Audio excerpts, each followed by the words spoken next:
Good afternoon. Welcome along. Inspire and be inspired. We are at a different time today, Tuesday, the 23rd of August, 2022. It's a pleasure to have your company. If you are with us live, you may be passing through ever so briefly. Thank you for your time. Feel free to share the stream. We are doing our best to get into the line of sight of as many people as possible. If it's the first time you're catching myself with a live or on the recording, then I am Andy Ward. And this is a regular weekly stream that I do. We talk about some of the biggest names, some of the biggest characters, not only from the music scene, but from the world of business. And we also delve into mental health issues and so on and so forth. I'll say hi to Cliff, whose name I see pop up by saying hello, is with me live. And anybody else who is with me live, feel free to say hello so I can send you a shout out. Good day to Aisha. Good day to everybody else. I understand it's a Tuesday afternoon. You may be at work. You may not be able to stick with us, but I'll send love to you anyway. Hi to all the crew on the recording. And again, shouts out to everybody far and wide. Today, as you can see from the description and from the imagery I have, I'm going to be joined live on air by one of the legends of the Birmingham music scene. He's a gentleman that I actually came up with. We were shoulder to shoulder in the early days of myself being a DJ. And then, of course, he rocketed past me on his journey to superstardom. And we're going to find out how all that happened. Good afternoon, Mel. Good afternoon, Jimmy. Good afternoon, Denise. Thank you all for commenting. Thank you for the wave. Without further ado, let me say hello to MC Magika. How are you, sir? Absolute pleasure to be here. Yeah, and to be on here with you as well. It was, it's always nice to catch up with people and just makes it a little bit more special. But yeah, thank you. It does indeed. Throughout the course of this conversation that I have a feeling may run and run, we're going to talk about our early days, but I want to focus mainly on yourself, and I'll just remind you that I want this to be as interactive as possible. So every now and again I am going to stop and I'm going to say hello to a few of the guys that are watching us. Maybe some of them are your friends, some of them will be people who join me regularly. I'll say hi to Audrey. I'm sure you know Audrey well from the scene. Hi to Ollie, who says yes G. Also, shouts out to Rowan. Good afternoon, everybody. Thank you for being here. Actually getting a lot more traction at this time of the day than we usually would. So thank you for that, Magika, forcing me out of my comfort zone to come on air at 1 o'clock in the afternoon. Okay, so yourself, very, very well known on the drum and bass circuit. I recently had a conversation actually and asked somebody to define the difference between jungle and drum and bass. Are you one of these people who draws reference to either, or you have no preference whatsoever? Is there a difference to you? Well, jungle, if someone asked me, what jungle was, I'd definitively say it was more sort of the golden era, retrospective. It's got that old school feel and old school sound, the use of the breaks, drum and bass. To me, there is a massive defined difference, especially in the tempo and the type of sound that's produced. It's more modern, and you can hear the progression in sound from sort of the retrospective into sort of the more the new school sound. Some will argue until the cows don't come home, but that's how I would kind of describe the difference between jungle and drum and bass. Okay, do you have any affinity to either or you prefer to use, or are they worlds apart? I mean, this might sound like a really daft question, but to an ignoramus like myself, it's interesting. No.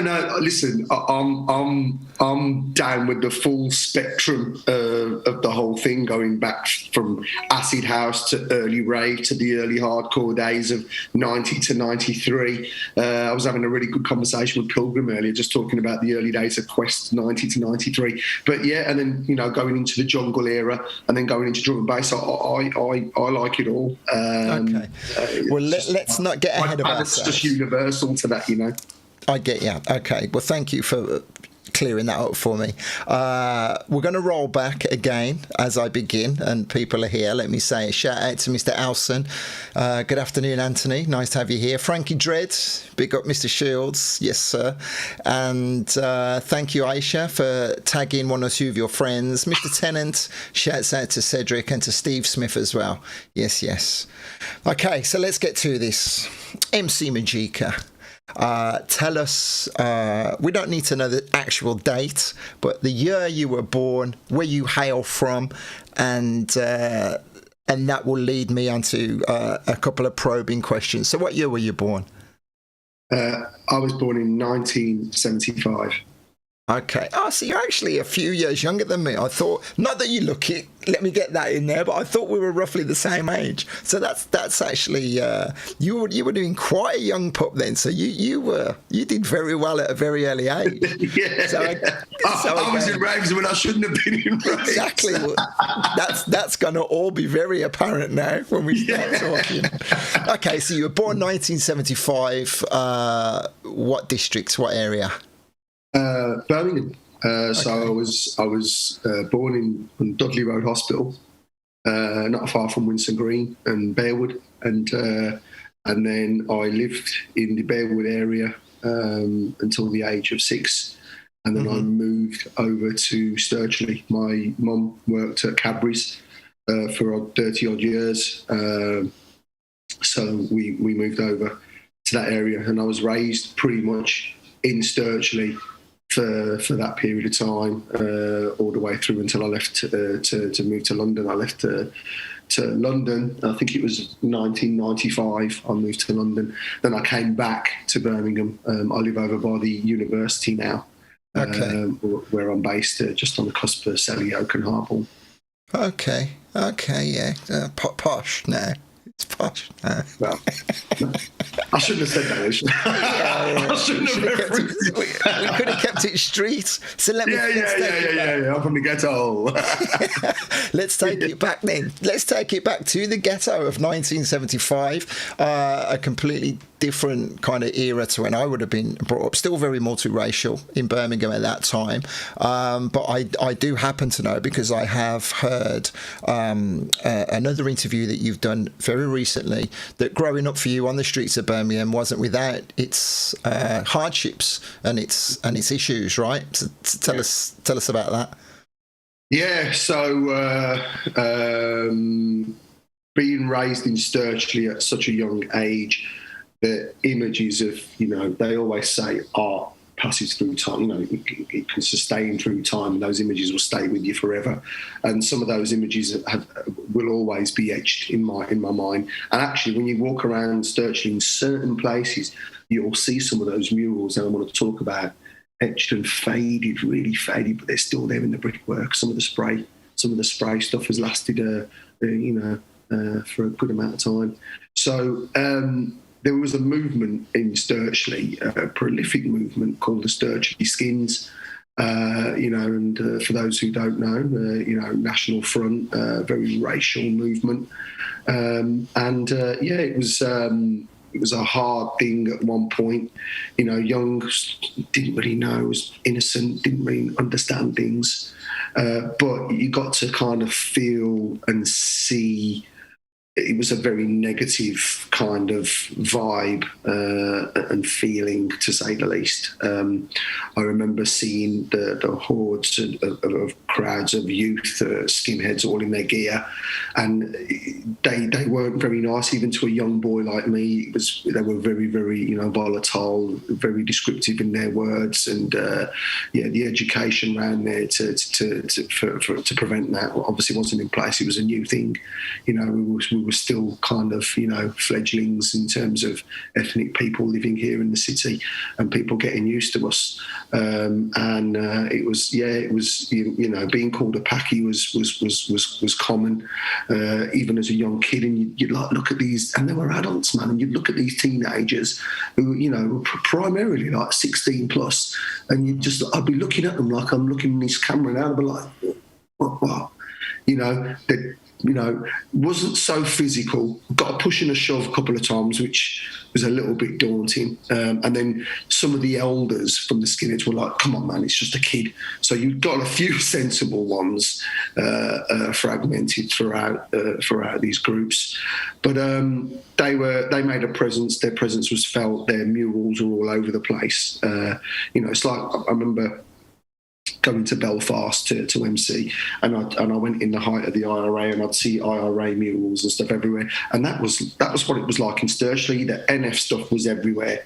They'd spray. They wanted their mark known. They wanted people to see it and feel it and hear it and see it, and it was everywhere. And I think it really hit home where it affected me and impacted me was when I was walking with my mum, and it was winter, and we were walking through an area of Sturchley, and there was a load of them, and they saw her, and they called her the packy word, and they snowballed her, mate, like really bad, and like flying into her and knocking her over, and I was 9 years old, and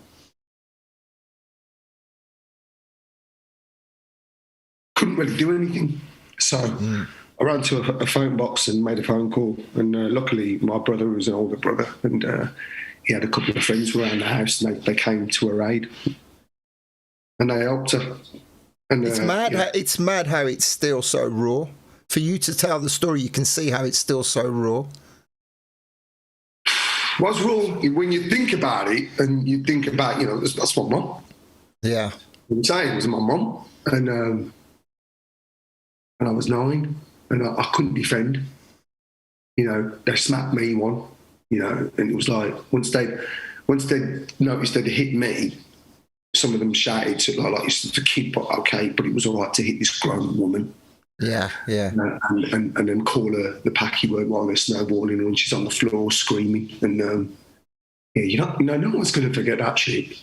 No. It doesn't matter what it is, it can be 40 years later. You're not going to forget that crap, mate. No one's going to forget that. And I'm sure you agree, and everybody watching will agree, Mm-hmm. Well, I've got a friend watching, Cliff. He says he grew up with the equivalent of the National Front and the Skinheads in Surrey in the 70s. Enjoy life. Lisa is also watching. Thank you for your comments. And Aisha says, yeah, heartbreaking memory. It is, you can see, just for you recounting that tale, how triggering it can be. Okay, so you called for help, and your brothers came and to your rescue. So that obviously was always going to be in the back of your mind as you were growing up then. Yeah. It was always there, and luckily for me, I had at the time I had a bit of a tough nut brother. He was well known. He went to a hard school at the time. Selly Oak Secondary School was a hard school. It was where a lot of the trouble kids were sent, and stuff like that. Or they were just hard to deal with, and even the most sort of affluent and sort of academic kids who would still go to the school, they would still be brought up in this sort of robust, aggressive kind of environment.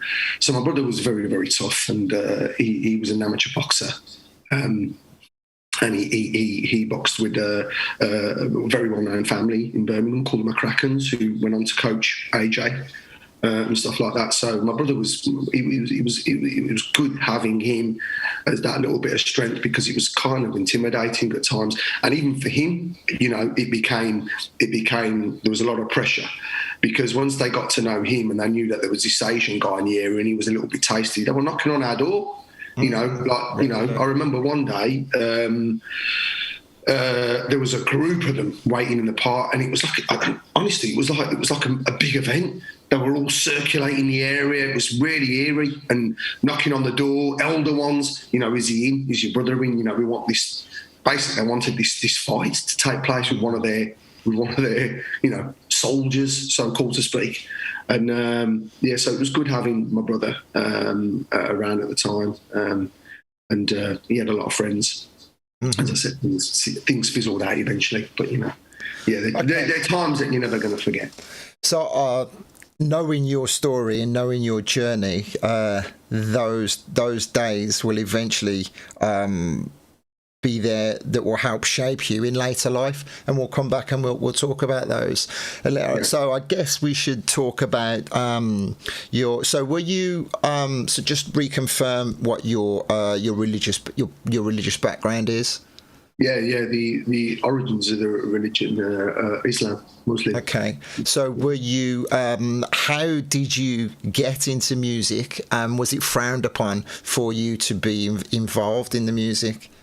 Yeah.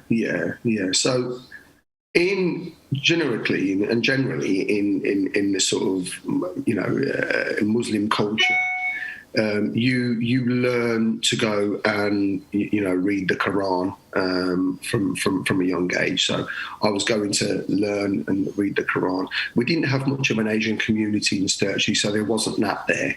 But I did the normal stuff that my parents would have done throughout their life and what they knew. So I did as I was kind of tasked to do. So I went and read the Quran from a very early age.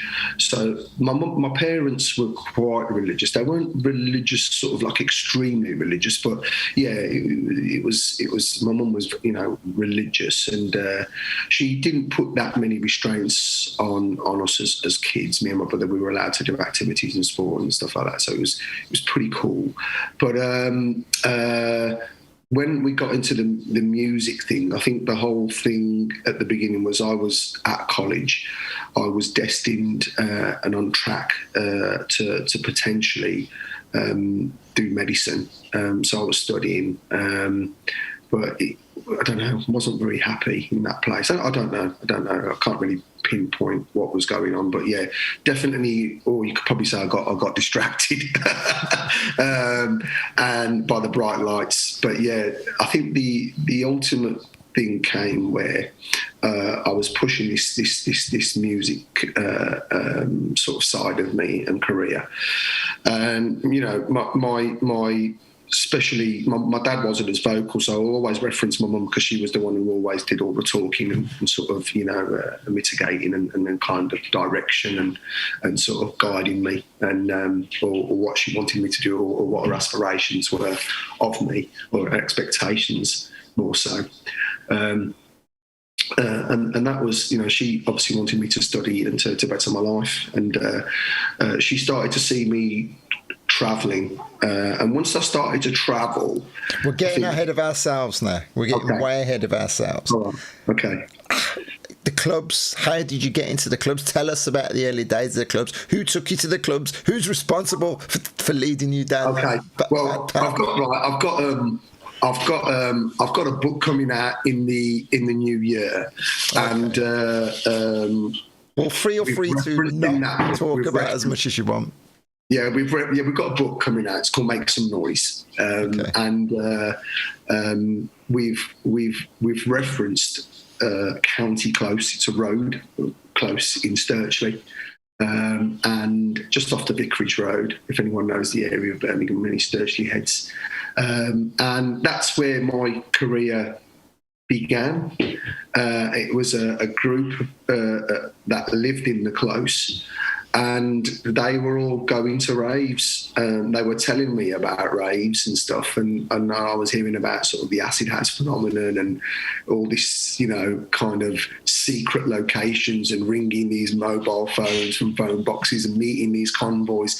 And so you would have been like 14, 15 years of age. Man, you're talking to you now, mate. Yeah. So I went to this rave called Raw in Hall Green, and it was at what's now known as the Dog Stadium. I don't even know if it's there, but next to the Dog Stadium, there was like a warehouse. And they got to use it. These guys, whoever they were, I think for anyone knows the name Simon Rain, I think he was floating around amongst those guys, one of the original rave kind of pioneers of the city. So he was there, and he was putting on this event, which I went to, and I remember get into it, there was that whole build-up. I'm going into this like party and it's going to be all night long. And I remember getting to Hall Green and there was like a big blockade and police everywhere and stuff. And we thought, hang on a minute, they're going to stop us from coming in here. But no, they just let us go straight through it. They were just letting everybody in. And then we got there, it was this huge warehouse, and this was my first sort of experience of sort of rave culture, and went in. It was a very dirty, dark warehouse. The lighting was very minimal, some strobes going on. And then what stays with me, and I've mentioned this in other interviews and things that I've had, and I remember the lights going down. And then all of a sudden this smoke come on, and then there was this like dread known as Man Paris, right? Is that your emails that keeps pinging or mine? Yeah, I need to sort them out. Sorry, I think we switched them off. And then I saw this. The dreads, and at the time when I looked at it, it looked like the Predator, right? Yeah. And then all of a sudden, for the first time, a laser came on. And I've never seen one, and I looked at my friend and I went, "What the hell is that?" And he went, "It's a laser, mate." So yeah, they got me into the scene, and then we started going to various events around the city. And you drew reference to the fact that at that time, a lot of the people that you were with were fully immersed into the scene, but because you were so young, you weren't, dabbling and getting involved in everything that went along with it. Because that's important to state at this point. Yeah, no, listen, 100%. There was. I'll tell you a funny part of that. When I was with these guys and they were talking about going to a gig. And they were all young themselves, obviously a little bit older than me. They went to me like, one of them, I won't mention his name, he went to me, do you want any gear? And totally naive and inexperienced and, young and innocent. I thought he was on about clothes. So I was like, what tops and that? You know what I mean? I think the rage then was like, remember the naff?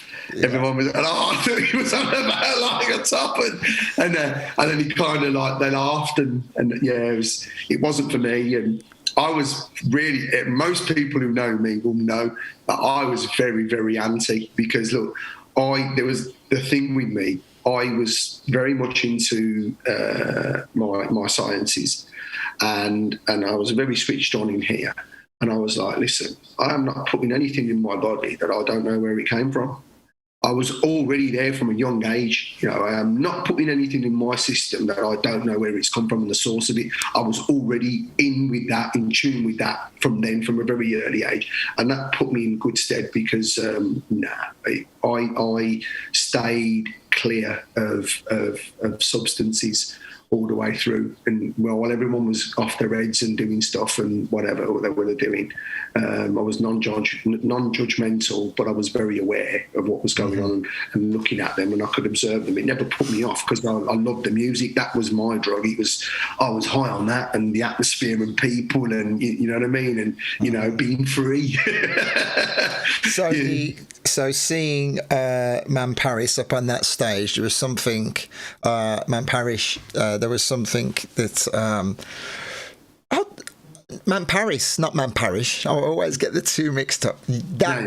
That's what immediately, a light bulb went on in your head and you thought, oh, because it's like a puppet master. The light bulb didn't happen there. I just like the vibe and the atmosphere and how friendly people were, obviously for whatever reasons, but they were just so friendly, and and people coming up and saying hello, and and growing up, I wasn't used to like even Caucasian girls coming up and saying hi. Because it was always frowned upon. You go over to an Asian guy or whatever, blah, blah, blah, and they were always mocked if they wanted to talk to you. That's from my experience. But it was all friendly there. There was no inhibitions. There was no non-judgmental. There was no racial factors involved. And it was just such a friendly place. And that was what drew me in. I just loved the atmosphere. And I did love, I remember going to, just before I went to that rave, I used to work on, I'm giving so much away here. I shouldn't have been doing that. I got like a job on a cloakroom in a well-known club in Birmingham, coast to coast, and I shouldn't have been there, mate, but I was there, and I don't know how I done it. I think it's because it was us Asian guys when we were young. Even at that age, we had facial hair, so they didn't ask us for ID. They just thought, yeah, you're all right. You got the job. So I remember doing this job just before, and it was coast to coast on a Friday night, and I only stayed there for 2 weeks, and because it was late, I had to go, and I just thought, I can't do this, but I was there, and I heard Anastasia T99 for the very first time, and it was that electronica that just caught me. I thought, I'd never heard this, never heard anything like this, and that got me. So when I went to that party, that's what drew me. The MC thing came a little bit later, just from hearing my friends playing all the tapes and hearing the hosts and hearing what MCs were, and then obviously going to parties and seeing it happen, which really got me interested.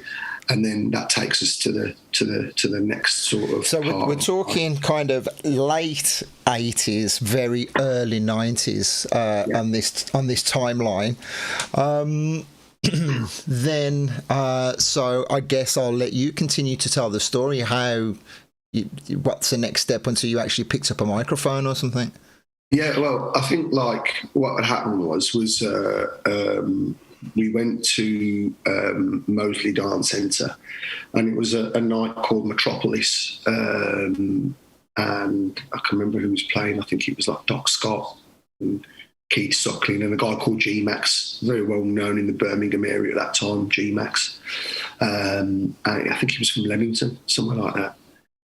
Warwickshire sort of sides, but anyway, that was the night, and then I saw sort of the MC thing. Then Metropolis stopped, and then along came Earthquake, which was Earl Faulkner from UB40, and Earl and his mate Jerry Parchment, who's engineered for them for many years. All the original material that UB40 put out, all the classics.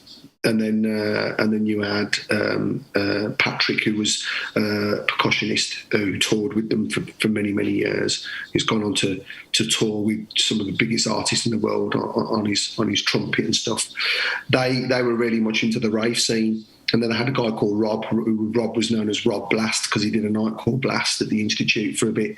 So they had a little label called Rough Tone, and do you remember the tune Crackman on the Line? Mm-hmm. So they had this little side hustle of the rave thing, and they wanted to put a rave on.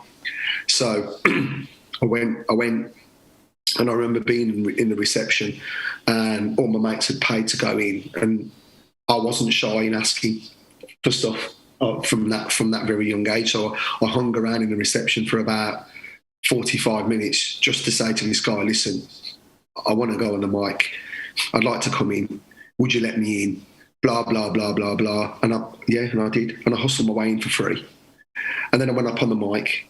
And then he came up to me afterwards because I was doing lots of research. I was listening to the tapes, I was listening to the format, and I was building myself up for this gig.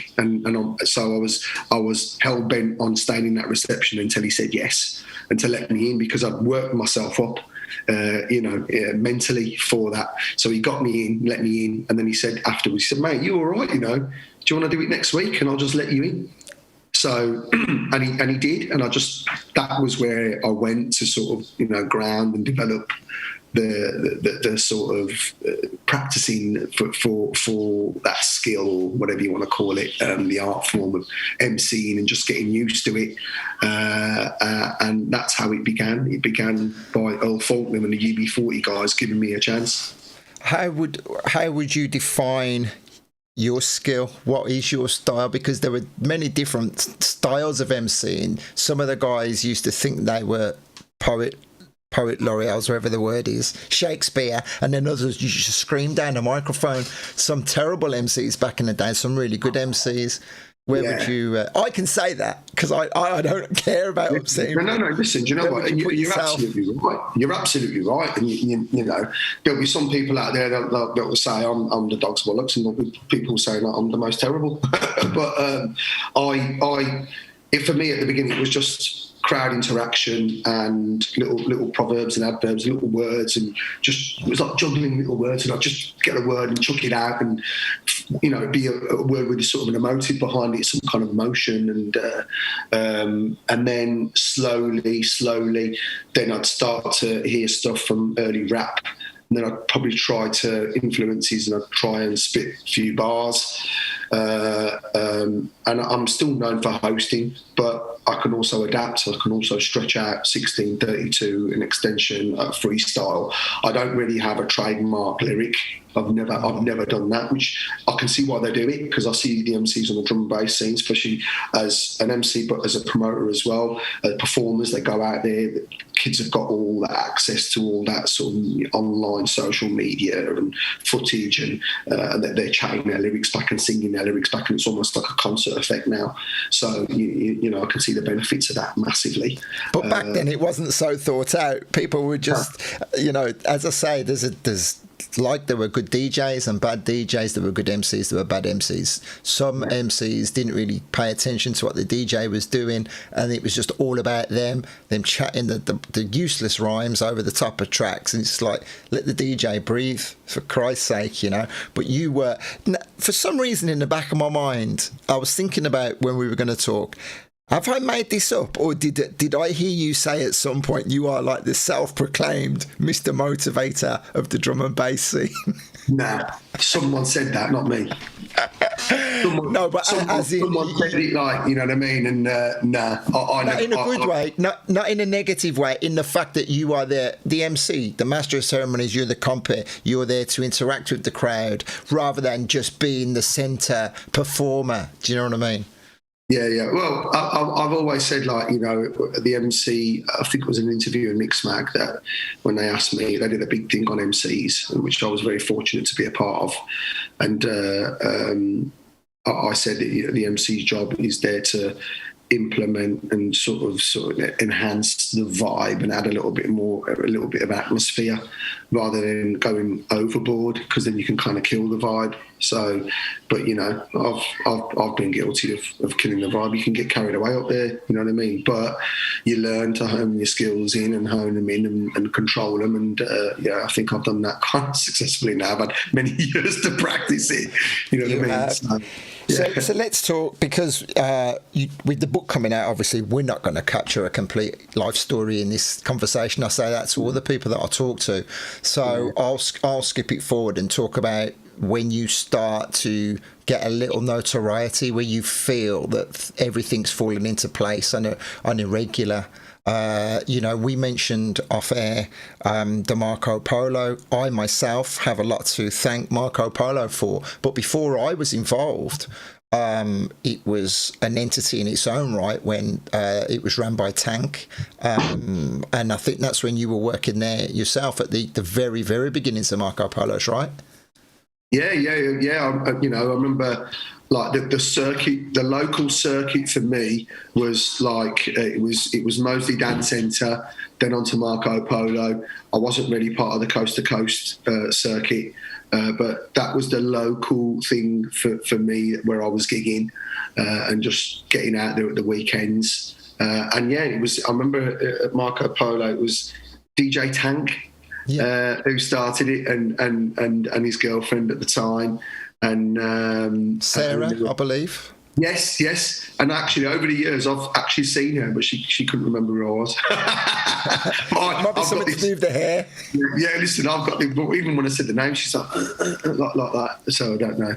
But but I've, there was a group of people around that time on the circuit, and there were some really cool artists that were there, and all trying. So I've got memories that, if I can just interject very quickly, from those early Marco's days. I can't remember some of the DJs, unfortunately. The guy who got me into DJing, whether or not you remember him, Dexter. Do you remember Dexter from the Bradford? Yeah, good, cool guy. Really cool guy. So there was Dexter and a guy you might recognise the name, Scott Bond. Yeah.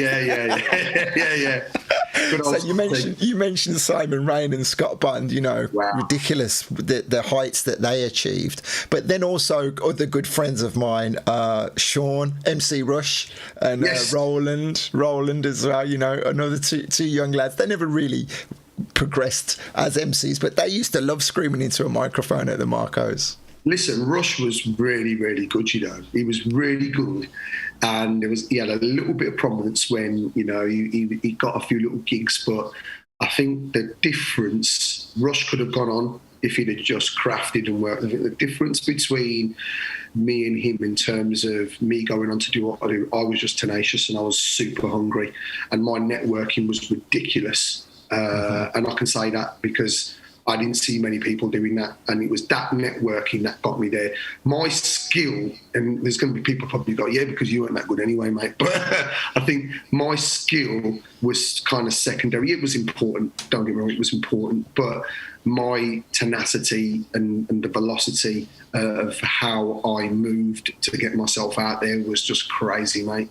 And that's what got me the opportunities. And I still, in my own way, move like that to this very day. And I can continue to create openings for myself.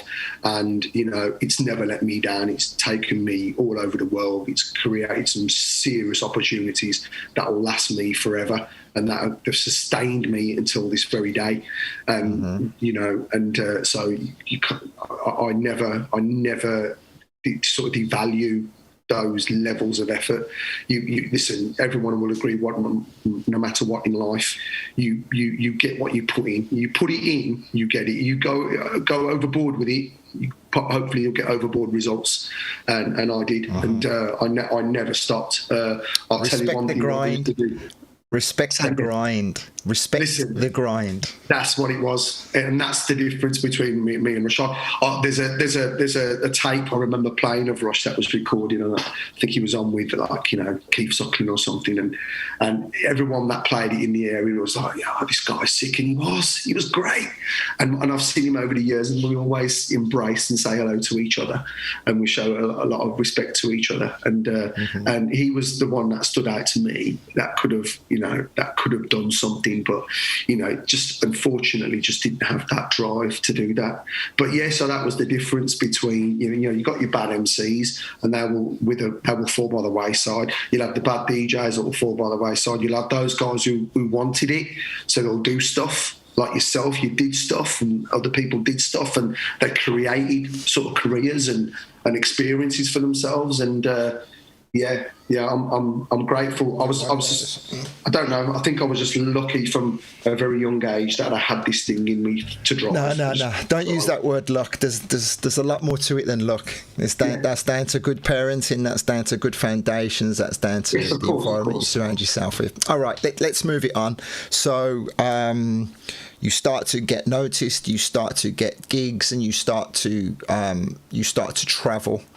Again, there's so many gigs, so many events, so many twists and turns. We can't cover them all, but let's fast forward to when you're really starting to get noticed now out of Birmingham as well as inside of Birmingham, because that's when people start taking you seriously in your hometown, when people from outside of your area are shouting more about you. And that is definitely what happened with yourself, right? Yeah.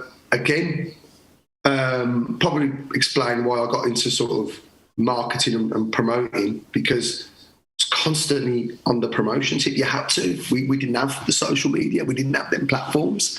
So from just doing Mosley, Dance Centre and Marco Polo, I wanted more than that. And I thought, this can't be it for me. I go to raves, go to big raves like Amnesia House and et cetera. How do I get to that place? That's where I can't just do this. I wasn't content anymore. I've done it for, nearly 6 months, week in, week out. And I thought, I'm not content with this. I need to do more. So then I started to push, and it was old school, mate. So I remember getting a mix mag directory, and at the back of the mix mag you'd have a directory of where all the shows were, and you'd have all those dodgy mobile numbers, and I'd contact people and I'd say, look, I want to write you a letter. And they'd be like, what? And they were like, I often, 9 times out of 10, got a response of, the old Bill. yeah, okay, all right then, yeah. Because they'd obviously not had that approach. And then I'd literally write a letter as, honestly, longer than my body. And it would be just, I'd look at it, I'd read it through, I'd make sure it didn't waffle. I was kind of intricate in the detail. And I was just talking about passion and where I come from and blah, blah, blah.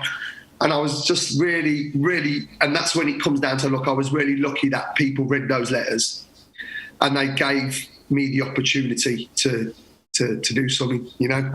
And what was something that springs to mind immediately? One of the replies that you got back that kind of floored you. Say it again, mate. One of the replies that you got back, whether it was a phone call or someone replied back to you, when is that moment when it stops you dead and you were like, oh my God, wow, I've actually achieved what I wanted? Yeah. It was, sorry about those things blipping off. I've just pressed. Don't worry about it. It's no big deal. We're live. And my technology's not great on here. So I think when Jez Bailey, Wolverhampton, Quest, and didn't have a mobile phone, just my parents' number. And we had an answering machine, and I'd come in from the evening, whatever I was doing, and then my mum just said, "Oh, there's a message from this guy on the phone. Probably want to listen to it." And I listened to it, and it was like, "Hi, this is Jez," and I remember it distinctively. And "Hi, this is Jez. I've got your letter stock." They use this word "stock" in Wolverhampton. "I've got your letter stock. Bloody hell, how long did it take you to write that, kid? Give me a call." And I just thought, oh, okay. So I called him, and then he said, "Mate, come down. Come Saturday. What are you doing?" I said, "Nothing." He said, "Come down Saturday. How are you going to get here?" I said, "I'm going to catch a train." He said, "Okay, we finish at 2, so you want to bear that in mind when you want to get home." But he said, "Don't worry about it. Just get here." So I got there, and there was a huge queue around the corner, and I thought, you know, young lad, I'm thinking, bloody hell, right, okay, this is, something's going to happen, you know. So got in, went in, he met me, saw me, took me over to the bar, gave me a drink, and he said, "You're going to go on?" I'm like looking at him thinking, really? Even though I've gone there with that, but, you know, because it was packed now, I didn't think they were going to just throw me in. And he was like, "Going to put you on, and you're going to go on pretty early." So I thought, okay, went on. Before you carry on, we need to paint the scene about what Quest was at the time and how important it was. Because not everyone's going to be familiar with what Quest is and what it meant to everybody. Yeah, I totally get it, mate. And for those who know, obviously, you know, the proof's in the pudding and experiences will live forever. But for those who don't know, Quest was a club right in the middle of Wolverhampton, on Broad Street, Wolverhampton, right on the corner. Opposite was a huge car park. The infrastructure of the whole thing that I'm going to describe now was just perfect for this place. So you could only go on, they could only start at 8 p.m. They could only finish at 2 a.m. It was normal club curfew. They tried the whole sort of membership scam system, which a lot of promoters used to do. If you remember, you can come to our private party and stay all night. They didn't. They kept the authorities on side because they had to. But people used to go into the car park for a bit, and you know what used to take place in car parks and what car systems on and stuff. And it went off from the very beginning. You know, they had a couple of underground sessions in 1990, but it really came to prominence in 1991. And you had all the legends there. You know, from the very beginning. Stu Allen was a pivotal part in sort of that Quest vibe. DJ Fantasy and, you know, and Keith Suckling and Doc Scott, the Midlands lot. Then they'd start to sprinkle in with the London guys, and people came from everywhere. From, you know, you've got that geographical, you know, where it is was just perfect. So you've got like the Black Country, Birmingham, you know, West Brom, going over into sort of Shropshire, Leicestershire. They came from everywhere to Quest, absolutely everywhere. And you know, like they did back in the day, they travelled from everywhere. London, you name it, John O'Groats to Land's End, they came from Quest. Like literally from Scotland, they'd travelled to Quest. So you've set the scene. You've set the scene perfect now. Take us back to So I've gone in, and place is quite busy already. Queues around the corner. You know, we're talking back then, Andy, like most places that are successful, there was hundreds of people who couldn't get in, like literally hundreds at Quest. It was mental at that place. And they never had Harris fencing or the railings. It was all new. The culture was new, but they had to get that very quick to control the crowds. So I'm inside, and Pilgrim's on. And he said, "You're going to go on." And they had their two resident MCs, which are called Scarlet and Joker. And I went on, and I just did my thing, man. And Pilgrim came off, and he said, "Mate, I'm not joking. That was wicked, and I'm going to tell this guy that he needs to get you on." So then Jez came back up and said, "I said, yeah, I just really enjoyed it, and I said I'm going to leave in a bit so I can get home." Right? And he said, "Nah." "Home?" He says, "Mate, you're going to go back on?" And I said, "But I need to get that last, like a train home." And he said, "Don't worry about the train, mate.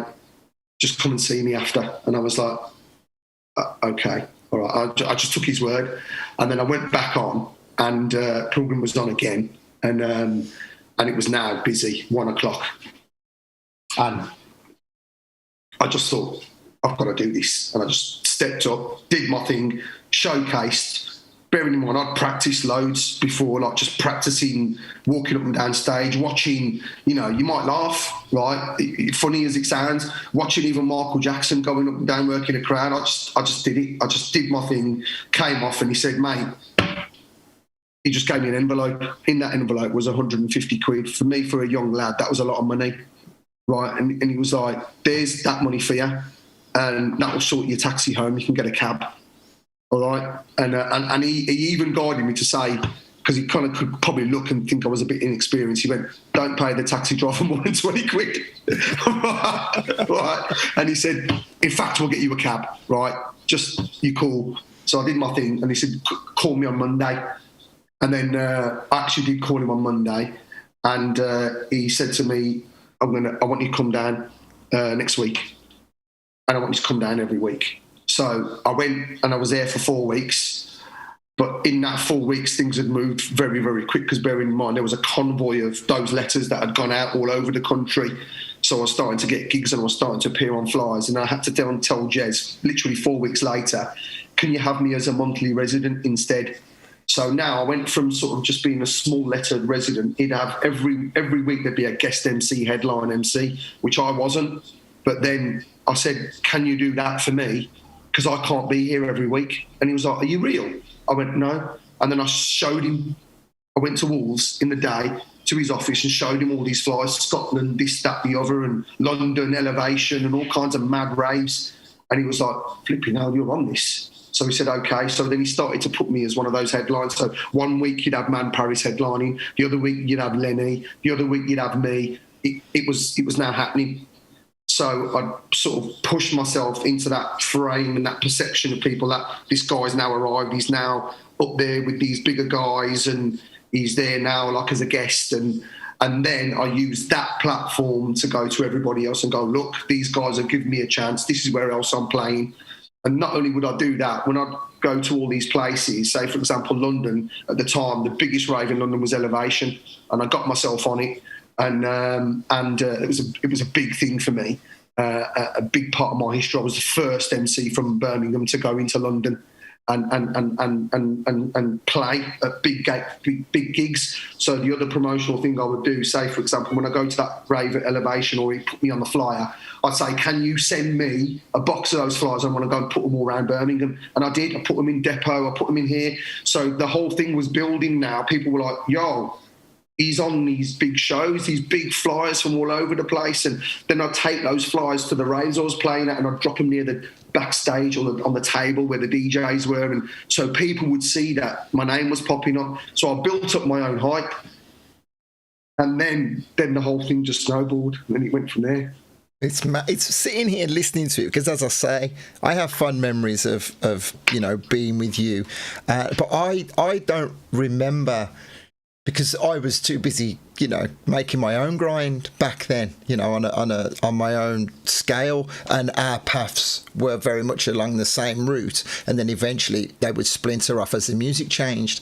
So to listen back to this, it's really, really interesting. And a friend who's watching it, Rowan, his young son at the moment, he's on a grind as a poet, as a lyricist, as an MC himself. So he's just said, I love hearing these stories as I watch my son grow. So a lot of people can take a lot of inspiration from these words. And our friend Fernando passes through and says hi. Thanks for the comment, Fernando. Also Elaine, thank you for passing through and saying a shout. Sean Samuel earlier referencing those tales that you told of the snowball incident. So he says, wow, that's deep. So we've got people engrossed in your words. So yeah, the things just progressed. And what's the next pivotal moment? I think the started playing around England and United Kingdom at big raves, started to get known by the big DJs all spotting me and seeing me perform and play and getting to know me. And I stood out, mate, because, mate, how many Asians were on the scene? Not many. How many Asian ravers were on the scene? Not that many, You had your long flowing locks. I had my long flowing hippie hair, mate. Mate, listen, I'll fast forward and I'll go back. I teach martial arts. And I teach in a lot of private schools and a lot of girls' schools, and I got and I teach in a family-run dojo. And I show some of the girls. I go, listen, do you want to see a picture of me with hair? And they're like, huh? And then I'll show them that picture. And they're like, no. Like, yeah. So yeah, the hair, the infamous hair that we all had once upon a time. But yeah, I think I just started to play in lots of raves and get known by people, and then there was I had to hone in on a style. And the style was about interaction. I had to stand out to hype the crowd, and my break started to style started to develop 93 more so. When I was in Scotland, and there was a well-known guy. He was from Leicester, and he moved to Scotland. And he wasn't the Mikey B from Top Was. This was the Mikey B. I think he's half Greek and Cypriot, something like that. And he was really big in Scotland. Mikey B was, but he was a DJ and a producer. But he was also a radio presenter, and he'd done a bit of TV. And I seen how he worked the crowd, and I actually went up to him and I said, that was really inspiring. And I said, I'm going to mould some of that into me because I think it's very important. And I've seen how it lights up the crowd. So I started to incorporate that kind of crowd interaction. So that's what I became known as. And I wasn't when you said self-proclaimed motivator, people on flyers used to call me the hype master. Okay, that's probably what's in the back of my mind. Yeah, but it all sounds, it's all the same. And it became known as the hype master because that's what I did. And it was all about going up in front of these audiences and making the mark. I thought, listen, it's all about, it might sound cheesy to people, like, it's like that Eminem song, you got one chance, and I'm up there and I'm going, right, this is my moment, it's do or die. I've got to do this, otherwise it ain't going to happen. And it's got to last visually, and it's got to make noise, just like the book, plug, and and it had to make noise, and that's what I did, and I just made that noise, and then the turning point came, now we're going to go move a few years ahead. We're going to go into 94 and, back to 93, sorry. 92, 93. And I was playing at a club called Kinetic in Stoke-on-Trent.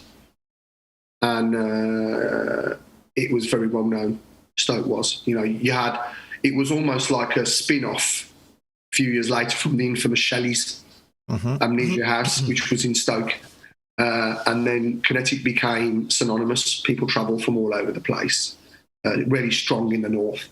As mad as it sounds, just very, very quickly, as mad as it sounds, I completely forgot that it was Amnesia at Shelley's. Totally forgot until I watched something on YouTube, the Amnesia story, which is incredible, by the way. People need to check that out. Their story. Yeah. Because we used to go before Amnesia took over. Some of my friends used to DJ there. And then, of course, you know, the whole Amnesia and the alternate episode and so on and so forth. So sorry, I keep my mouth shut. I keep interrupting. Now listen, it's all good because we're all sharing things, and this is what it's all about, mate. You know, and as you just said, alternate in the car park when they drop the truck, and mate, those moments just forever. You know, but Amnesia, Shelley's, and then Kinetic grew in Stoke, and it was a very prominent club. And I was one of they used to have their own crew of people they used to have a resident MC called Connie. Then they started to do the guests, and they started with me.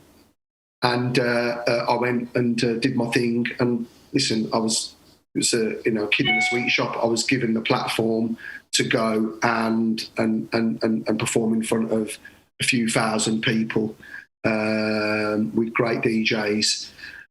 And I was getting spotted there. I was getting spotted, and people were seeing, and they were getting to see the stages. And then the other bigger raves started to open up, like the Dreamscapes at the Sanctuary Milton Keynes. And then the turning point was end of 92, 93, going to Belfast in the real sort of IRA times. You know, it was very hard over there. I was very scared when I went there. And it was one of those gigs where it was like, as it was getting close, I was like, shit, going to Belfast. Even though I was going, and I seeked out the gig. I was very, very, intrepid, very hesitant, scared, absolutely shitting myself, being honest. And then got there and picked up, guy comes out, obviously Irish accent, but I'm looking at it and I'm thinking, are you a paramilitary? I'm sorry, but I did. I just thought, hey. And then I got in the car and I drove and I just thought... So ignorant, so stereotypical. Listen, I know, but I'm going to just be honest. Obviously, I was young and didn't have a clue. And I got there. But even before I got on the plane, and I'm like approached by a police officer. Why are you going to Belfast? I'm shitting myself even more. I'm thinking, I've never been approached by a police officer before I get on a plane. So I'm on the plane, get there and see the big murals of all the balaclava pictures and stuff like that. I'm like, bloody hell, got into the hotel now, and I'm in this hotel called the Europa Hotel. And I'm sorry, if I'm waffling on, tell me, because No, mate, carry on. Back when I've got the story and I'm there, and I'm starting reliving it again.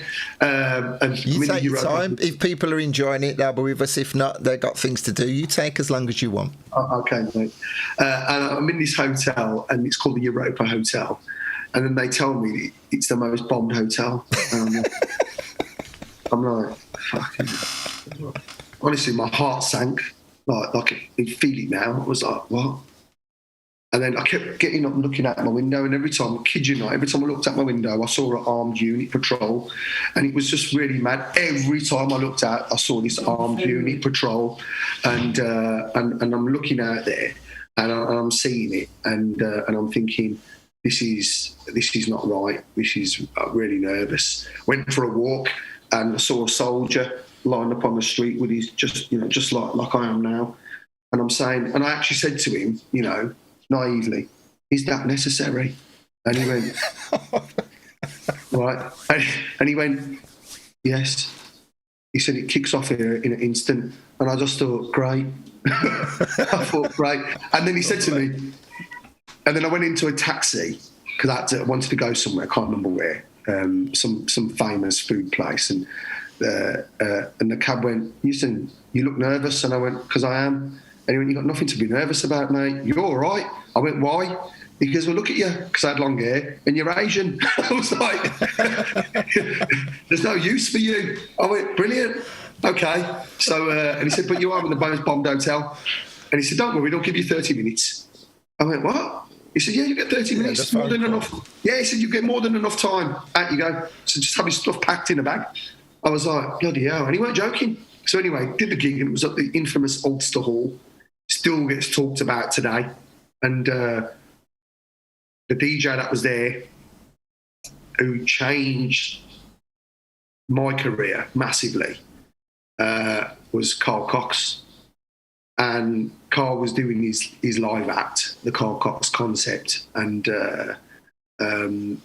which was with him and a guy called Neil McLennan. Neil McLennan, still to this very day, co-produces and songwrites for The Prodigy. So that was Carl's secret weapon. Carl wanted to move into the live domain, and he teamed up with Neil. So when I got there, they'd done their PA. I watched it. It was all right. Carl did a little bit of the MCing. And then I did a set with, I think it was Colin Dale.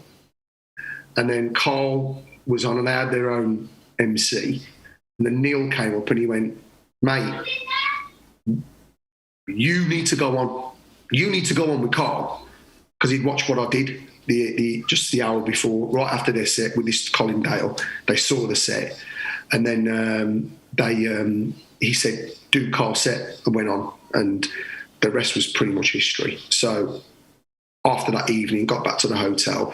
They said, "What are you doing?" I said, "I'm just going to go and chill out now." They said, "Come and join us in our room." So I went, had a shower, went and joined Carl. I'm sat there with Carl and Neil, and then they're just talking to me, thinking nothing of it, but what they were doing, they were just sounding me out. So they were just talking, having a chat. And then 30 minutes in, Carl just said, "Listen, we've got this live act. How do you feel about touring?" And I was just like,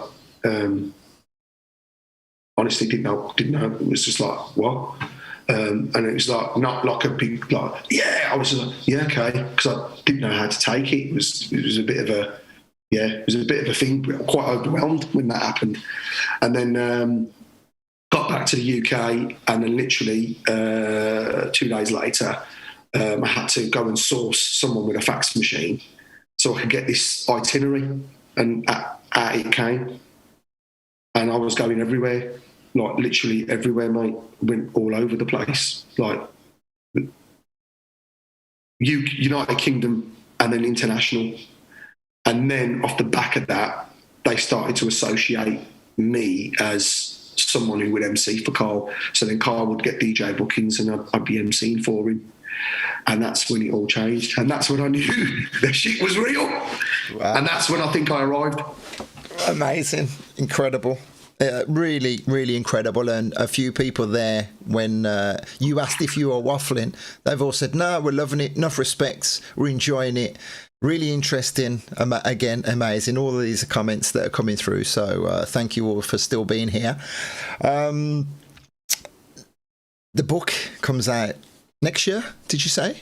Yeah. So the book's going to come out next year. So is the book complete now, or it's getting there?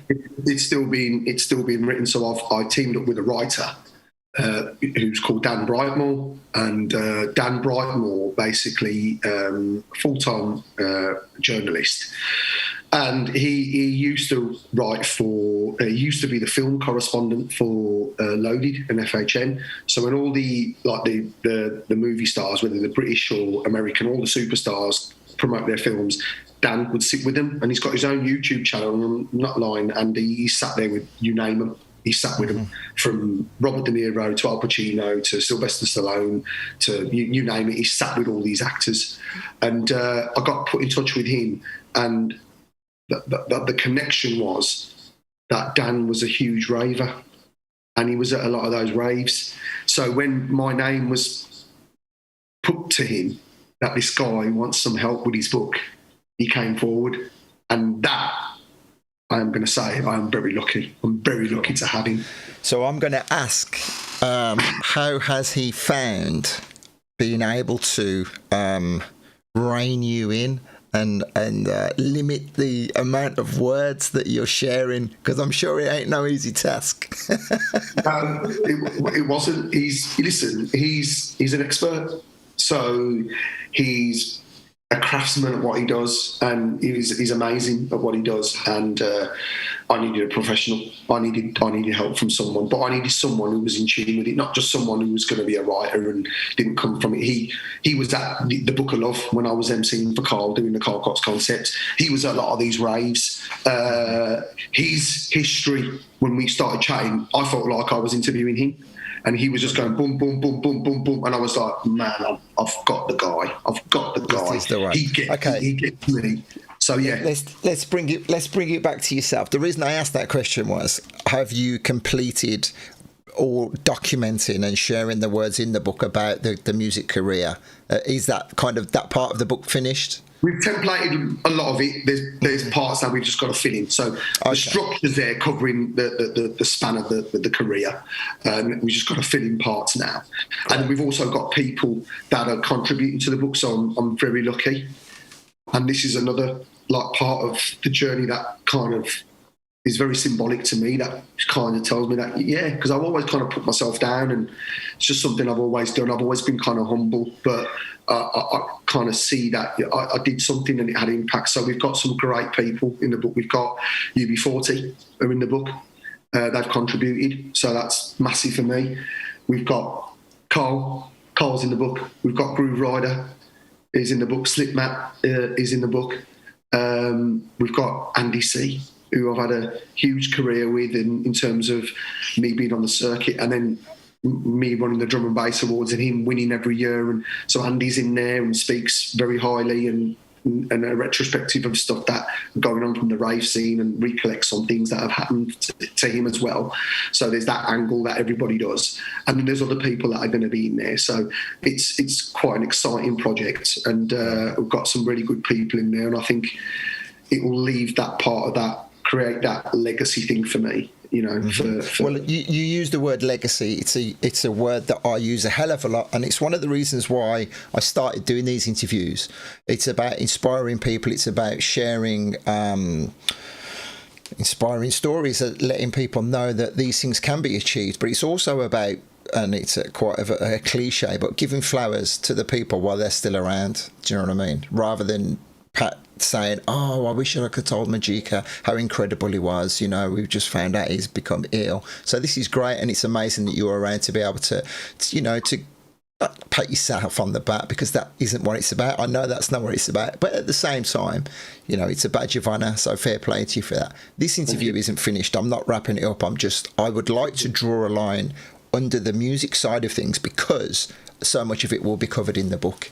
You mentioned about Drum and Bass Awards. You mentioned about promoting. There's so much of the story that we can't really cover now, because I want to move on to other things that you've achieved outside of the music, unless you feel there's something that you really want to. I think the music side, there's the only things I can add up. I had a really good opportunity to have a good feel of many things in the world of media. So I wrote for a magazine. I helped take a magazine to really high levels. It became an award-winning magazine called Dream. So I got involved in the journalism.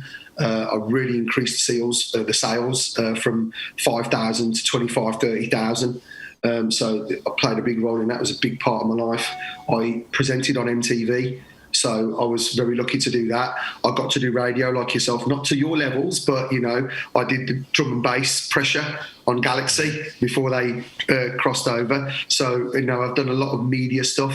There's a lot more to me than just going on the mic. I think that helped make me the person I am, especially the way I performed and the way I thought and the way I come across and the way I talked and carried myself. And then I promoted a real big scale, highs and lows, Radio 1, live on Radio 1, Drum and Bass Awards, live on Radio 1, live on MTV, loads of that networking, that velocity and tenacity in networking and bringing people together and making things as big as I possibly could to make a mark, to create experiences for people and for myself. So I think musically, I won awards. I think I won Best MC, which I was lucky to do. One of the other accolades I don't really talk about, which I'm always fond of, is in 1997, I was voted in the top 4 in London, and I wasn't from London, and behind MCMC, Stevie Hyper D, and GQ, and for me, an Asian guy, a young boy from Sturchley, to come from Birmingham to go to there to be in the top 4 in London was the Kiss FM Awards was a big thing. I didn't win it, but in my heart, I won it because I was there. Yeah, you had the recognition to be nominated. Yeah. So there's so much more, and there's so much still. I'm still doing stuff music production wise. I've got a project called Horizon. Got a huge track coming out with General Levy. We've just done a collaboration with UB40. So we've done a drum and bass track with UB40, which you're all going to see and hear soon. So I'm still busy on the music. Most of our releases under Horizon are played on Radio 1. So I'm very active and proactive. And I stage a lot of events. The brands I run are Raveology, Drum and Bass Awards, and Jungle Gathering. I've got my hand in many things. But as you've just said, we could draw a line there because there is other areas of my life now that are very important to me. So the what's the word? How can I phrase this? The momentum must have slowed down a little bit. There must have been a change of pace at some point for you to have the space to be able to consider the next step, or did it just happen? Yeah. There was a natural pace of where things slowed themselves. Things were changing. There was a period of my time where I became more of a promoter than a performer. Like at one point, Andy, I didn't even perform at my own gigs, because the headspace was there. And it was a big thing, mate. It was a big level. We were putting on shows for like anything from 1,000 to 7,000 people. So things were changing. Then there was a turbulent time when, it was big losses, and there was a turbulent era. I always thought, when's this bubble going to burst? And how's it going to burst? And wasn't really ready for it. And then a time came then around 2014. I decided to pursue education, and I went back to college, and I ended up doing a degree. And I graduated from Wolverhampton in 2017 with a 2-1, which for me was great because I was always misunderstood at school and was told I was never going to achieve anything academically. And the degree was in criminology.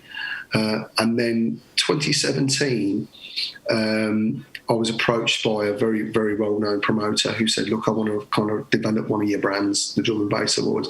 And then I was doing martial arts from 2009, just training, nothing with a plan to go on to do anything as a sort of a career at all. I was just became very, very sort of a fanatic and loved martial arts, especially Wing Chun Kung Fu, which is close quarter combat, more of a self-defense than a competitive sport. And so will this bring us back to the something that was always in the, am I reading too much of this, am I romanticizing, but will this take us back to the days where you couldn't defend yourself? That was something that you always wanted to do. Yeah 100%, mate. There was times I couldn't defend myself. There was hairy moments in the scene where I couldn't defend myself, where there was like hairy moments in there, I needed to question myself. Can I defend myself? Rather than being just submissive and like a carpet that could just walk over and just abuse and stuff, push around. can I actually defend myself? And the answer was no, hell no, I wouldn't have a clue. So I looked and seeked out martial arts, and it wasn't about just going to a boxing gym or karate gym or doing striking. I needed to learn self-defense, and I was drawn to the Wing Chun system, which Bruce Lee was taught before he developed his own system, Jeet Kune Do, and so I learned that, and that's what I did because of the result of being bullied and being intimidated and having some hairy moments from a youngster, but more so when I was growing up. The youngster being at a school which was primarily Caucasian, education system was poor in sort of integration and making kids understand and behaviour. So it was stemmed from there. Was never really physically attacked there, but mentally, yeah, had my head kicked in, and then growing up older, obviously from the area of Sturchley, and then into the scene, it got a little bit more real because there was people like trying to tax me and stuff like that. The culture. I was going to say some kind of the success that you were attaining, you must have been on people's radar, an easy target, Yeah, well, people were starting to do things and say things and stuff like that, and then the thing that changed with that was a period of time where a very well-known promoter, God rest his soul, Murray Beeston, Dreamscape, he said to me, "You need to have some people around you." I didn't really like that. I didn't want that, having hordes of people coming with me, and I moved alone or I moved with a friend. Do you know what I mean? And that was it. But I started to move a little bit. A sweet naivety. Yeah. Call it that. I started to move with a little bit of a click, and that kind of helped little things. I knew there was people around, but then there was times when there weren't people around, and people used to take advantage. And then there was an incident where one guy got, I was luckily enough, I was never attacked, but one guy kind of got leery, and it was the calculation of me saying, right, okay, how close he got to me, how close I let him get to me, and how that my defences weren't in place because I didn't know what to do, and I was kind of really shook by it, and how he could have hit me. And then I started to question, how can I need to have an understanding so I can, because I had no confidence at that stage. So I sought out a coach who was a great coach, and he coached me for the early part of the years in Wing Chun, and it really helped in sort of self-esteem and confidence, and walked tall. I was never cocky, never at all. The whole thing of martial arts is respect and discipline, so they was always at the forefront. I never thought, I've got a few skills and going to go out fighting. No. I didn't want to fight, don't want to fight, and just wanted to know that if I feel intimidated, that I've got some options, and the biggest thing was situation awareness, just how to deal with the situation before it got to a fight. So, and that's something I've become big on. And then over the years, I started to assist my coaches in their classes and stuff, and even help them with their classes. And I had that sort of transferable skill in promoting and marketing, which most of them, they're just great practitioners, but they don't know the business side, and they don't know how to promote their businesses. So I kind of had it sort of organically already. I kind of knew what I needed to do. It was all about target marketing, target audiences, niche, inclusive, specific, intricate marketing and placing and product placement and networking. So I did that, and I represented. And I still do, part of an organisation called British Military Martial Arts, and I also coach for a family coaching centre called Combat, with a K, Combat in Sturchley, and I coach full time, and I work with an array of people from kids who have been fostered and have had hard lives, kids who are on the spectrum, autistic and dyspraxia, ADHD, etc., and we work on just integration and just behaviour and trying to get them calm and focused. Then just learning, kids who've got nothing going on and just want to just learn and become confident, kids who've been bullied, then adults. So I then picked up my game, and as well as having sort of a black belt qualification, because they don't have grading systems in Wing Chun, you're forever the student anyway. I went and got a first degree black belt in kickboxing. So then I started to coach, and the system that that I'm really into. I'm into self-defense and striking. So striking, for a sport context, and if it's for training purposes or street purposes, at least you can use your other tools. But then the combat side is off Wing Chun is close quarter. If it goes down and it's on. And that's what I'm really into. And I work in a lot of schools, so I visit a lot of schools doing enrichment programs where we do situation awareness. We talk about anti-bullying. We talk about the impacts of bullying. We talk about focusing. We talk about absorbing information more so they can learn, their parameters can open up for them to learn better academically. And we talk about choices. It's you can see it's all about development.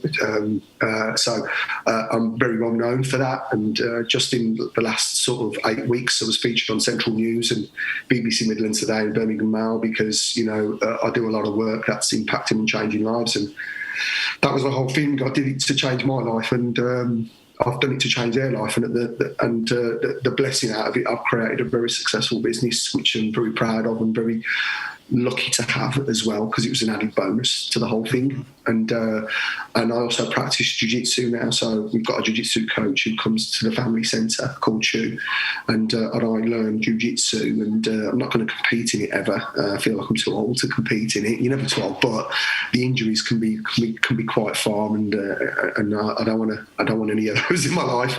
But you learn the ground game, and I can take the ground game into self-defence, because most fights they end up on the floor. So you can see where I'm coming from now, and I'm going to kind of slow down because I just go, and you've got to tell me to stop, Anne.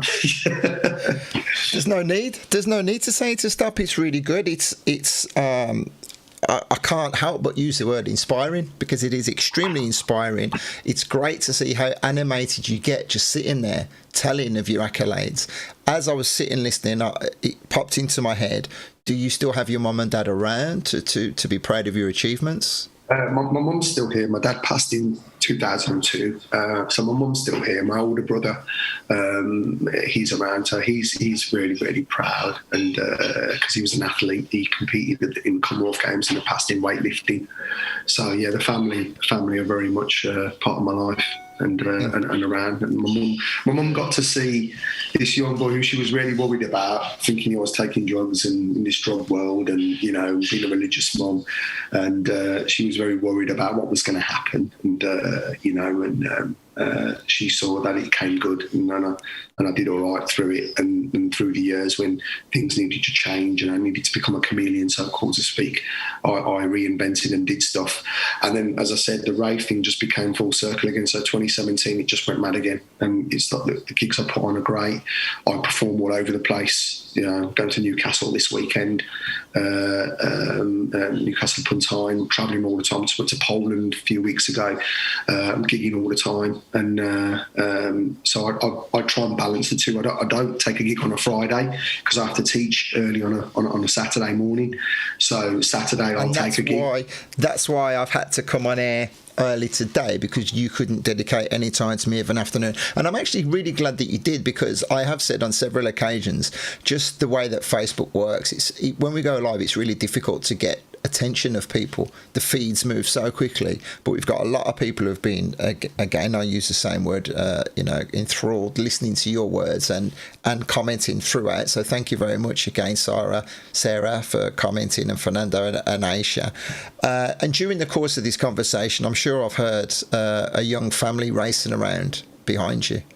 Yeah. I'm trying to keep the noise down, but yeah. It didn't work. Yeah. Tell us about that then. Yeah. I've got a boy and a girl, and Zayn and Zara, and they keep me busy, and the family's very important to me, and I'll get them training as well. They're in the dojo training. My young boy Zayn is already a British champion in jiu-jitsu, and he assists classes and stuff, so we keep it in the family. But I don't think I'm going to get into MC though. No, probably not. Well, I sit here happily listening to your stories, and the fact that you said the book is on the way means that we don't really need to delve too much about all of those little intricate twists and turns, because there is so much, 25 years of clubbing, and then 8, 9, 10 years more of in the education and the martial arts as well. There's so much that we're only going to have skirted over, and then when we come back, or when this finishes, you're going to go, oh, I didn't talk about this, I didn't mention that, so many things. What is so very clear to see is, from the off, you said so many things that I relate to myself, about having that grind, staying humble, but not being afraid to have the confidence to put yourself out there, and that's what's taken you head and shoulders above, past everyone that was, you were side by side with at one point. And I'm not ashamed to say that your timeline had completely passed me by. I'd forgotten about it. 93, 94, I was finding my own feet in my own things in Marco's, and as you know, the radio. Did I ever bring you onto the radio? No. Did we have? No. What you did do was you lined me up with you lined me up with Paul Kershaw. Okay. Yeah, you introduced that, and he did like a special on sort of rave culture, and I came on by yourself. So yeah, it was you, but not with you directly. Fantastic. Prue as well. Hi, thank you. She says, thanks for the reminder not to give up and to keep on pushing. Prue herself, a great vocalist, musician, and going out there and gigging as well. Mr. Frankie Dread says he's got to get back to work, but he'll catch us up on the YouTube. But I think we've covered pretty much a lot, really, haven't we? We could quite easily sit here rabbiting on for hours, but I think the crux of the story we've covered. Would you say? Yeah, listen, the main thing is, we've covered a lot of it. A lot of it's going to be in the book, but there's so much more. I don't think my mission is complete. I got a music project, The Horizon, with my two music partners, Stu and Matt. And, the aim is to really get that off the ground and get some proper hits out there that will kind of solidify, what we're doing as a crew, but me individually as well. That it's another sort of stripe or a badge, so-called to speak, to what I did and achievements of creativity and art form. And I'll just keep going. I'm really busy with the martial arts, and that's going to blow and expand even more. And that's where I'm at, I think, for the sort of rest of my working life. And the music, I've always said, someone said to me the other day, how long are you going to go on a stage for? And I said, listen, I can't give you a timeline. All I can say is, as long as I'm physically fit and able, and the faculties are working, and I feel, and I'm enjoying it, it's going to carry on. And then until it comes to a time where I'm like, it's time, then that time will come. And, I'm enjoying it. I enjoy going out. Well, you say you're enjoying it. You are still very much... Hungry isn't the right word, because it smacks a little bit of desperation, but you've still got that desire. You still want to go out there, you still want to give it your all, you still want to be recognized for the hard work that you put in. When we first started talking a few weeks ago, I remember you were saying that there was a slight air of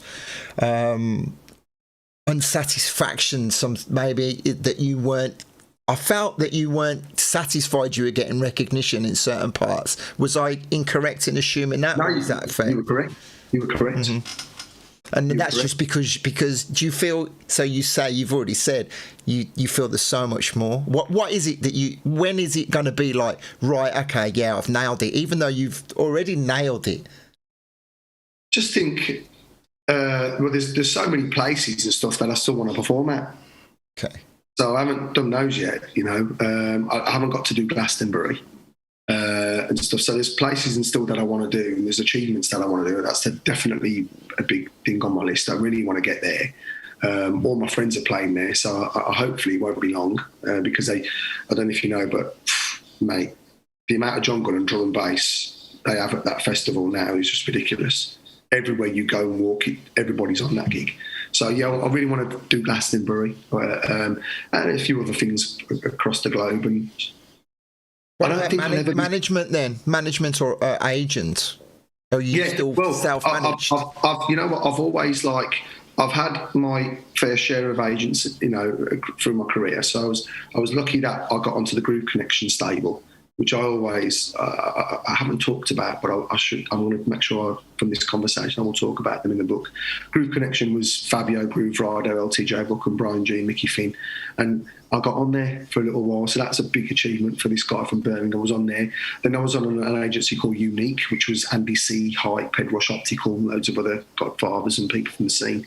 And then I've pretty much managed myself. I was on Carl's agency Ultimate before that as well. And then I've managed myself all the way through. And now, because it's sort of picking back up, you know, there's a couple of conversations happening with two big agents. So I'm going to go on one because there's a lot of work out there. And I like it. I like performing. And when I went to Poland a few weeks ago, it was the first foreign gig since obviously lockdown, and just being out there and travelling and walking around the city. I just loved doing it. It reminded me of when I was just out there all the time, travelling constantly, abroad constantly. And so it'd be nice to do some more missions and excursions and just keep performing. And the good thing is I get to do some really good gigs. I've never said I've had bad gigs, you know, but they're really good gigs, really good shows. The hospitality and the treatment's really nice. It makes it a little bit more pleasurable, and it's nice to be paid as well. So, you know, so yeah, I'm just going to keep going, mate. And when it stops, it stops. And it does. Yeah. Until then, the show goes on. Indeed. Well, listen, before you know it, the book will be out. I'll still be doing these on a weekly basis. I'll bring you back on. I'll get you hooked up with someone, and we'll have another little chat. Until then, let's keep in touch, brother. And thank you for promoting and pushing the word in what you do. And if anybody wants to contact you regarding the martial arts or any of the education stuff, what's the best way for them to get in touch? They could just contact me on Facebook, and they can contact me on there, and I'll you know, my profile's there, Magika, or under my real name of Magic. You can find me, and you can talk to me about gigs. You can contact me from there on that, and martial arts all day long on those platforms. You can contact me. And I just want to say thank you to you for just doing this and acknowledging everyone in Birmingham, a fellow Brummie, and giving us all a little bit of a spotlight and to catch up and talk about things that have touched us and moved us and made us, and ultimately, you know, celebrating the culture and history of music from Birmingham. So thanks, mate. Thanks a lot. Respect. Thank you for saying so. I'm just going to say a few words to these people watching, and I'll be in touch, brother. You take care now. Take care. Bye-bye. Respect, man. Respect. Bye. MC Magika. I will tag his personal profile in the description. So if you enjoyed that, feel free to send him a message. He will read all of the comments anyway. Thank you. Fernando says, an amazing listen and so inspiring. And he loved listening to that. Thanks, guys. Here on the screen, there should be something telling you what's on next week. But I haven't sorted it out yet, so I don't know. Is there anybody you would like me to talk to? Are there any topics that you would like me to discuss? Let me know. Aisha, thank you for still being here to the end. You say you didn't know about the MC. He's a bad boy. He is a bad boy. As I say, our paths, we were side by side in the early days, and you heard his story. It's good for me to catch up and be refreshed myself about his story. Right, so I'll come back to what I was saying. If there's anybody that you want me to talk to, if there's any topics you want me to cover, I love being on the screen. I love trying out all these little toys that I've got. I love interacting with you guys. Thank you to all of my Access crew, a bunch of loyal men and women who support me on a monthly basis. They subscribe to me. They give me a tenner a month, and at the end of every month I put their names into a draw, and one of them wins 200 quid. On top of that, they get a loads of other benefits. They get their logos on their screen, and it enables me to do little bits and bobs. I'll be pushing that again once my event is out of the way, Vocal Booth Weekender. But I just wanted to say thank you to all of the Access crew. Thank you to Mark, one of my Access crew actually, from the Global Furniture Discount Store just up the road here in Alicante. Respect, my man. Sammy, I did see you earlier, my friend. I'm sorry I didn't say hello. Thank you very much for watching. I would love to have a conversation with you, my man. You've got stories for days. You were around a really important and pivotal time in the Birmingham scene. Please reconsider coming on and let me talk to you, brother, please. Okay. Thank you, everybody. I will leave you to the rest of your Tuesday. And again, if you're watching the recording, please do leave a comment. Let Magika know how much you appreciated him. And I'll catch up with you soon. You take care.